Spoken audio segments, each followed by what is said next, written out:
AITA for exposing my fiancé's dead best friend at our wedding. I never imagined the happiest day of my life would turn into the biggest disaster anyone in my family had ever witnessed. For 3 years, my fiancée Emily always talked about her best friend, Sarah. She details stories about their childhood, laugh about old memories, and sometimes even cry because Sarah had supposedly died in a car accident years before we met. I never questioned it.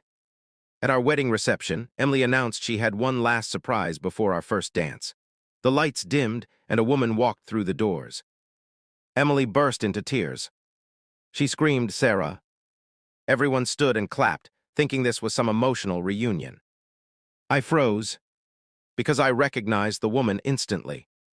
6 months earlier, I'd seen her having dinner with Emily, holding hands with her. At the time, Emily claimed she was just comforting a grieving coworker after a breakup. Apparently, that coworker was Sarah, the friend who was supposedly dead.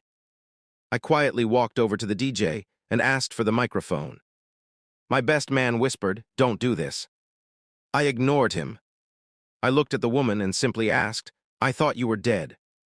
The entire room went silent. Sarah's face turned completely white. Emily started shaking. Then Sarah whispered, "Emily, you told him I died." Emily couldn't even answer.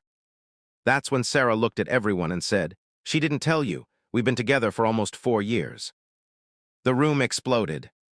Emily's parents started yelling. Her maid of honor burst into tears because she'd been told Sarah was dead too. Even worse, I found out I wasn't the only fiancé. Sarah pulled an engagement ring out of her purse.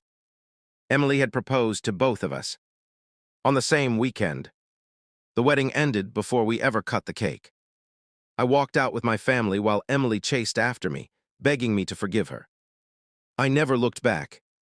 3 months later, Sarah reached out to apologize. She had no idea Emily was living a double life. We grabbed coffee, compared stories, and realized we'd both been manipulated for years. We didn't become a couple, but we did become friends. And every year on my would-have-been anniversary, Sarah sends me a single text. "Still glad I came back from the dead.